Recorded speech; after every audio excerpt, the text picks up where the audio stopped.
This is Capital Games. I'm the Wiz. And I'm Zero. Zero. We've got kind of a light week. There is some decent stories, but I think they're best for our weekly dividend, which is every Friday here on the channel. Today, we thought it would be a good idea to talk about something that is releasing very soon that we thought would have a little more hype and a little more pomp and circumstance to, that seems to be quietly coming out. It's coming out on the 22nd, and it's the PSVR2. I think we both have discussed this off air, how whenever we're reminded that the PSVR2 is coming, how there's no advertising, there's no hype, there's nothing involving this except for maybe a blog post and a video from PlayStation. Tell me your thoughts about what's going on with the PSVR2 right now.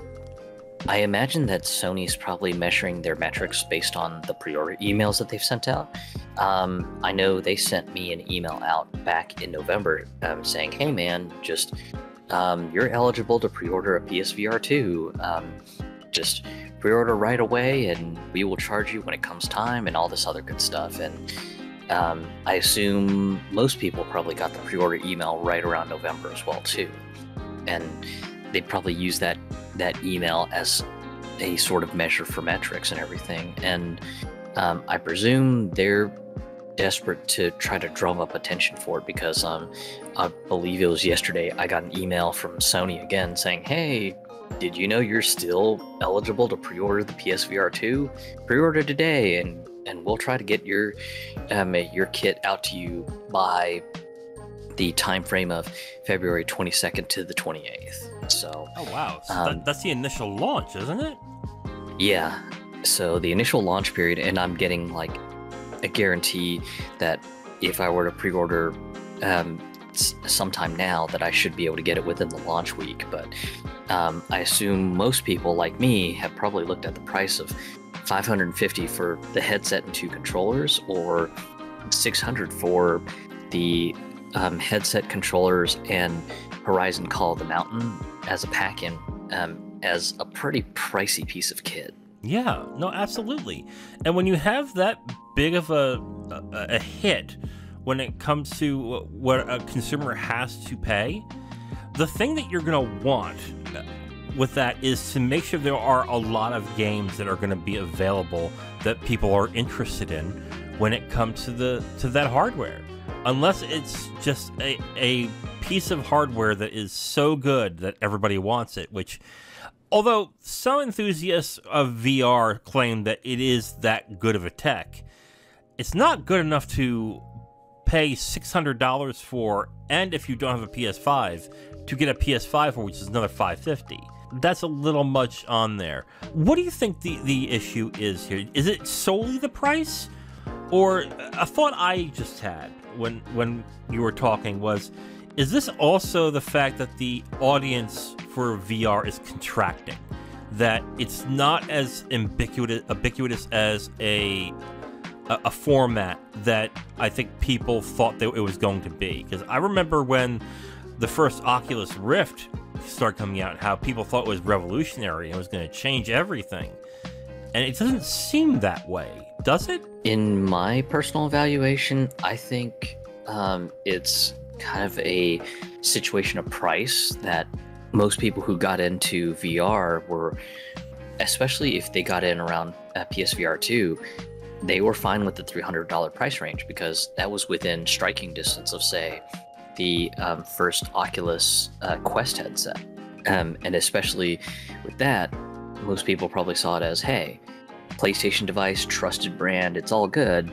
So, you know, I'm pretty comfortable with getting a VR headset because it's on the PlayStation ecosystem. So, you know, games aren't really that big of a concern because at least with PlayStation, they've got other stuff too.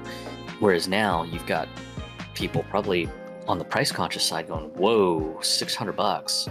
Holy cow. That's a little more than the PS5 console I just bought. Really? Holy shit. This thing is the price of the console I just bought. that's a hard pill to swallow. And so I believe that's one part of the factor to do with things. The other factor is likely there isn't really a big killer app for the PSVR2 headset yet. Maybe one is coming, but the PlayStation marketing really hasn't made that big of a showcase on other things. I mean, I think the only PSVR game for PSVR2 that has gotten a lot of marketing has been Horizon Call of the Mountain. I know yesterday Capcom did put out a video showing off the new VR mode for Resident Evil 4 Remake. So I know that has a little bit of help from Capcom. That's not really Sony directly helping. There's that, but yeah, just honestly, I don't really see those things being the killer app that just get the killer apps that bring everyone to the table. I mean, yeah, the survival horror fans, sure, if they've got 550 or 600 to blow, sure, they might go ahead and pick up a PSVR2 headset, but I don't think that they're going to go completely out of their way just to say, oh man, I need it. Yeah. No, you're absolutely right. There are a few games that are getting updates. You mentioned Resident Evil Village. Gran Turismo 7 is also getting an update if you already have the game, so you can play it on VR there. And it looks like there's updates for Tetris Effect Connected, or is that just you have to purchase that? I'm not entirely sure. But there are a couple updates, but there are also a bunch of games that are being released at the same time that are merely just updates and upgrades to the previous version. There was also, I mostly mentioned Resident Evil 4 Remake, the one that comes out in April. Right. There's also Tetris Effect that I'm not sure it's a free upgrade because it's not saying so on the PlayStation blog. Thumper is coming out on PSVR2. We have a new Fantavision. Yay. Moss 1 and 2 remasters are coming, and they're not upgrades. You have to pay for those. We have a Job Simulator. You'll have to pay for that. The Creed Rise to Glory. I know that's a previous VR game that you also have to pay for, apparently. So you're not even offering... It doesn't seem like they're offering, like, for people who are PSVR1 enthusiasts and people who've had that, any sort of way for upgrades that they can get to. I mean, No Man's Sky is coming, but that, I think, you have to purchase over again. Not only is the kit expensive, but it also looks like you're going to have to repurchase a bunch of the titles that you've already purchased on the previous PSVR. And if you're not... and if you're not giving any kind of free stuff or anything to upgrade from the first to the second, and the kit is pricey, that's a big problem and a big hurdle for people who are PSVR fans. Yeah, and I think what makes it even more tough to really see the adoption take off is the fact that Sony has been leaving it completely open to the developer on if they want to provide a free upgrade to PSVR 2 or if just the players are just going to have to fork out the money and just go, okay, well, we're making a new PSVR 2 version. Did you buy the PSVR 1 version? Okay, well, sucks to be you. Just go rebuy the new one. And some developers have been open about the upgrades, and some have been a little bit quiet and keeping things close to the chest. So I think that also, unfortunately, makes things a bit murky as well too. Let's get into marketing. I guess since you've briefly mentioned it there, I don't know about you.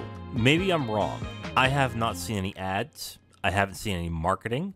I haven't seen anything talking about PSVR 2 at all. I also, from people who watched the Super Bowl, the only thing that I heard Sony was advertising was God of War Ragnarok. Nothing about PSVR 2. Why is that? Why are they not marketing this other than having a blog post and a few videos on their YouTube channel? Honestly, that has been one of the things that's been baffling me, especially with the fact that Sony on the PlayStation blog has put a lot of puff and bluster, just saying, hey, you know, PSVR 2 is going to be one of the biggest things for PlayStation 5 ever, and just the usual fluff that they usually push out. And the only things that I've seen on my end have just been the PlayStation blog, or excuse me, the PlayStation YouTube channel videos of here's some of the cool stuff that the headset does.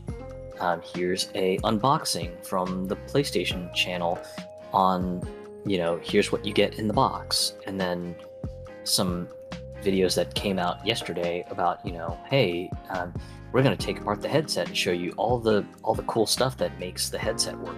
And here's a video where we take apart one of the controllers completely to show you all the cool stuff that's inside the controllers. And it's just like, okay, well, those are neat for the hardware nerds and the tech heads out there, but ultimately you guys still need to sell this to the regular consumers and people who may not be super hardcore into video games. And you've done nothing to advocate for this. And I almost have my concerns, and I think you had expressed this perfectly on, I think, one of the weekly dividends, or maybe it was something that we had talked about in private, but it just seems like this thing is being set up to die, kind of like the Vita did back in the day.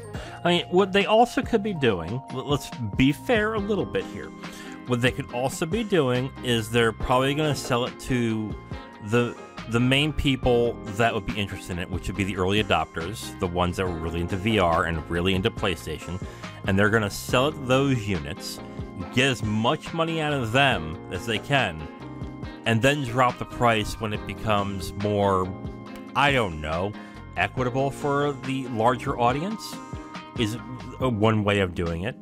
The other is, I guess the other thing they could be hoping for is those people get the unit, love it, and evangelize it for other people to give it a shot. Which, again, another possible thing that could happen. That's something similar that happened to the PS Vita and the PSP when those were coming out, where people didn't really buy them in droves at first, but with the PSP specifically, they didn't buy them in droves at first, but they gradually got more and more sales as that happened, when people started realizing how cool the tech was. The Vita, not so much. It all really just comes down to the price on this. I think in this sense, like, they couldn't find a way to make the price lower than it needed to be, and they know it. They know they don't have a big market for this, so they just saved money on marketing and didn't do it. All they're doing are blog posts and YouTube videos. That's all they're doing. And then they'll send units to specific YouTubers and to some outlets, and that's it. That's all they're going to do on this one. I think that's all it's going to be. And it may turn into all that they're going to do for the next couple of years with this. This might be just a niche product that is only meant for, I guess, the hardest of hardcore that really wants this. But that being said, I mean, let's talk about the report that came out from Bloomberg a few weeks ago that Sony refuted, and that is that the launch projections when it comes to the PSVR2 were cut in half, specifically from 2 million to 1 million units from the first quarter that was going to be released. Sony then said that they were not cutting PSVR2 production numbers. That's a Weasley kind of response, because they're not refuting the report, they're just obfuscating what they're saying. Like, do you think they'll sell their initial allotment? Oof.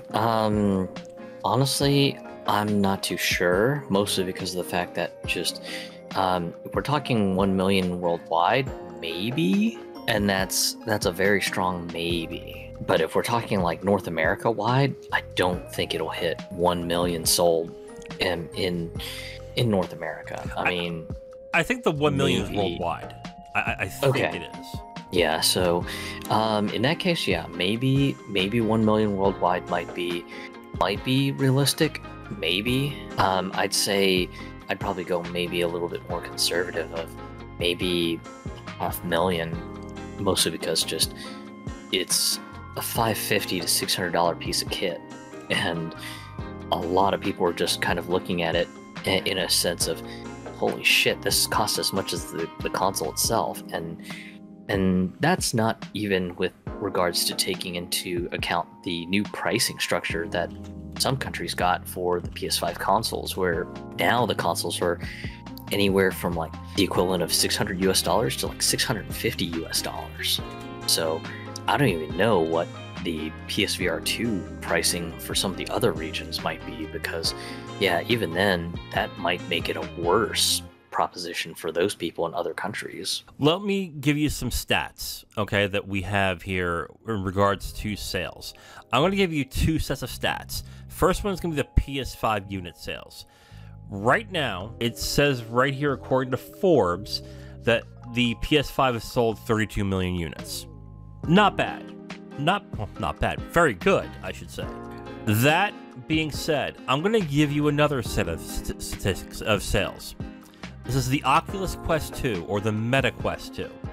The amount of units sold of that is 14.8 million. With Meta Quest 2, I believe that is $400, and it's a self-contained unit. Yeah, the price increase for the Oculus Quest 2 was recent, though. So Okay, true. Previously, it was being sold at $300, which, again, that was right at the same price point of the first PSVR kit. Okay, true. Very good point. So we're looking at the units of the Oculus Quest or the Meta. Okay, you know what? I'm not saying Meta. Like, that is such a stupid name. Anyway, of the Meta Quest 2, the Meta Quest 2 has less than half units than the PS5. With that being said, 32 out of 32 million units sold, I do not see them making 15 million units sold on VR units. I don't even see them making a tenth of that at this point. I would say right now, by year end, I don't think they even reach a million sold. I'll go down this road. I think the most it will sell is about 200,000. I think I would probably fall in line with the same conservative estimate of maybe 200,000, maybe 250 by next year. But yeah, just even like 500k seems a bit optimistic, even, especially again, my argument is price, and really the only counter argument on price is if you're someone who wants to get into VR gaming and you look at the prices of PC graphic cards and, you know, just trying to build a VR ready rig and everything, and that's not including the Valve Index headset, which that thing's $1,000 on its own. So maybe in that case, sure, at that point I could see somebody going, you know, I'm paying a little over $1,000 for basically a PS5 and a PSVR2. Okay, yeah, sounds great. Sounds cheaper than, you know, building a gaming PC for about like 4K spent, and that's if you can even find the RTX 4090 that you want for this build or something. I mean, yeah, sure, you could probably get away with like a 4060 or 4070, sure, but you know, most VR enthusiasts, they go get the top tier hardware for a reason. Right. But are they trying to sell to enthusiasts? I don't think they are at this point. I think they're trying to leverage their PS5 brand to get people into VR. I think that's what they're trying to do here.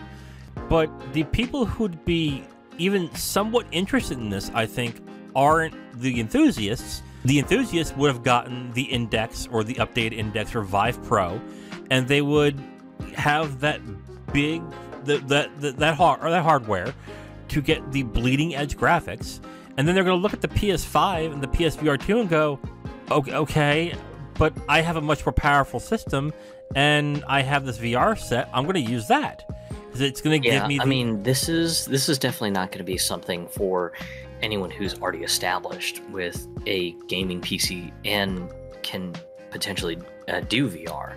This is definitely not going to be the product for them, because at that point they're going to look at the capabilities of the PSVR2 and go, okay, well, that's neat, but with the Valve Index I can do so much more. So yeah, you know, no way, I'm not going to waste my money on this. Whereas I'm talking about a person who sees all the discussion about, you know, VR gaming being like the cool thing, and just you know, hearing maybe friends who have just gone completely gaga over some of the VR games coming out. Maybe they're in the mindset of, man, I really want to get into VR, but holy shit, just getting a VR ready gaming PC, holy crap, that's gonna be like $4,000 right off the get-go. Holy shit. And then the headset separately, oh god, that's another grand. Jesus, $5,000. Hell no. And then of course, then they see, oh, Sony's getting some of these VR games for PS5. Okay. How much is a PS5? Okay. $550. Okay. Yeah, sounds good to me. And I get one pack-in game for $550. Great. Okay. So next step, VR headset. Oh, you've got a PSVR2 headset for $600 and it comes with one free VR game. Okay. Cool. So a little over $1,000 to get VR ready. Sweet. Sounds awesome to me. Sign me up. So I think that's the only counter argument to the price discussion that I can think of. But that's a very slim amount of people, isn't it? Yeah, even then, I don't think it's like just that you're gonna see like a ton of people just kind of lining up in the droves going, yeah, this is what I want to do or whatever. I definitely don't see that, but even still, that's not going to be a ton of people if Sony's hoping for that, because I don't see it. I think at this point, if they're not pushing the marketing as much, they're not expecting this. They're not expecting a huge allotment of sales on this. And unless they come out with, oh, we sold 1 million, I would be shocked if that would happen. But we'll put it this way. If the PSVR2 comes out and in 2 weeks we don't hear sales numbers from Sony, you know it didn't go very well. If they're not touting, hey, 500,000 people have now bought the PSVR2, then there's a problem. There's a big problem. I think most of the sales are going to come from this month, because it doesn't look like there's much else coming out after that. And then maybe some sales during Christmas, and that's it. And then they'll have to like churn up the marketing much more next year and try and get more people into the ecosystem. Or it just goes to Vita and they do it for a year or two and then they chuck the unit, essentially. I think really what it all boils down to is just, I think this is just going to be just a super niche product. I mean, as someone who has loved their PSVR 1 headset, I think the PSVR 2 headset's features are super cool and super neat, but again, just it all just comes back down to the big gorilla in the room. It's the price. Just $600 to get a kit with a pack-in game, that's a lot. And then, of course, if you are a bit of a neat freak with your video gaming area in your living room, you don't want a whole bunch of wires coming out of your media center looking sloppy like and everything. So naturally, Sony's got the magnetic charging kit for your PSVR 2 controllers, and that costs yet another $50. Yeah. Oh, God. See, this reminds me of the PS3 launch. I remember during the PS3 launch that the tech and everything about it looked really impressive. And then you saw the price and went, hell no, am I not paying that amount? That's not happening. And it shot Sony in the foot around that time. But I will say this, though. There are people who are enthusiasts of the PlayStation brand who are going to dive into this. I think that's all they're getting on this one. So you're going to... The people who are going to buy this are specifically, I think, just going to be PlayStation enthusiasts. And that is it. I don't even think VR enthusiasts are going to get into this. Because I don't think, even if they... Like, if you're a VR enthusiast right now, you have the big setup and the big system. You have the big system for the PC. You have your VR goggles that you want to use. I don't think you're going to spend an extra $1,200 to get the PSVR2. I just don't see it. So I think it's just PlayStation enthusiasts right now. And then Sony is going to have to do something to show that this unit is worth that investment. But until then, sales are going to be pretty low on this, I feel. It just begs the question, when are we going to see just advertising going, oh man, it's at a lower price, PSVR2 is just, it's the way to get into VR, and just now's a great time because we just slashed the prices, guys. I'm just kind of waiting for that moment because I just have a feeling that they're gonna have to do something to move the units, and honestly, just the only thing I can really think of is just maybe some sort of aggressive price slashing has to happen at some point, just to start drawing people in, to get them curious and get them extremely interested to go, hey, yeah, just this whole thing looks cool. Oh, neat. They've slashed down the price to something drastic. Maybe this is kind of like completely pie in the sky or moonshot level, but maybe we see something on the level of like the 3DS ambassador program. Like they do a drastic price cut, and then they end up also giving the early adopters like a whole bunch of free VR stuff, or maybe like a big fat PlayStation Network credit that's only good for VR games or something. Yeah, I was thinking pack-ins, really. I think that if they're pricing it this high, if they were to then in a year slash the price and slash it drastically, that is not going to look good. I would say if they would do anything if the first year doesn't work is if they go ahead and say, okay, you get the PSVR2, we'll keep the price, we'll give you 5 games. We'll give you, and they'll be the cheap game. They'll have Horizon, and then once the price is slashed for Resident Evil Village, Resident Evil 4, No Man's Sky, those games, when those prices slash to like 20, then they'll pack those in. And that will be the way they'll get people in. Oh, you'll get the system, and you're getting 5 free games. I think that is what's going to happen with that one.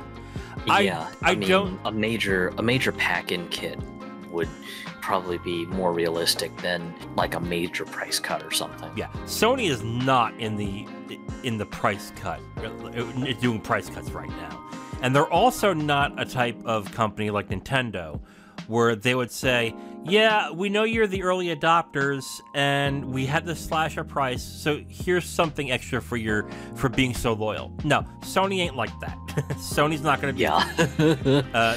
Nintendo did it for a reason, and that's because that is Nintendo's philosophy. Sony ain't like that. Sony's, oh, thank you for bye, and that's what they're going to do on that one. I think this year will be this pack-in and this unit and how it is, and if they have to make it more of an incentive to purchase it, they're not going to drop the price. They're going to pack it in. They're going to pack in like crazy amounts of games, and then that's it. If they don't do that, then it's a dead unit at that point. I'll definitely be curious to see where the first week of sales land, but we won't find that out until early March, so I guess we'll be sitting tight until Sony puts out some sales numbers, but that's even if they do. Yeah. So I wouldn't doubt it if they end up trying to obfuscate numbers or something and go, hey, we shipped 500,000 units, yay! Even though ship doesn't mean a goddamn thing. Yeah. Something tells me, unless the sales are big and like really do really well, we're not going to hear anything. We'll hear it on a news report in probably April during an not even April, probably June, July during an investor call. That's when we'll hear it. It'll be quiet if they don't sell very well, because you're not going to hear from Sony going, yeah, we only did like 100,000. No, they're not going to say that. They're like, oh, we believe in this brand, and yeah, and we are glad that it's making the people who bought the system happy. Yeah, that's it. But whatever the sales, thank you, bye. That's what they're going to do. Yep. Okay, so that is it for this segment of Capital Games. Unless something big happens on Thursday, we're going to have our weekly dividend on Friday, where we talk about the various things that happened throughout the week that we missed. And we'll play a game while doing that. I don't know whose turn it is. Is it my turn? I believe it is my pick. Because it is your pick. That's right. Yeah. Because we unfortunately played Spelunky 2 and got killed all the time on that. That was my idea. that was my idea. Okay. So on that note, this is the end of this segment of Capital Games. Tune in next time when we go into the weekly dividend. I am the Wiz. And I'm Zero. And we'll see you next time. Bye. Thank you for checking out Capital Games, where we cover the business side of the video game industry. Please like, subscribe, and comment if you enjoyed the video. You can also subscribe to the podcast if you prefer to have it on your podcast feed. And check us out on our socials and email us if you have a question, comment, or suggestion. Thank you for watching and listening. We'll hear from you next time.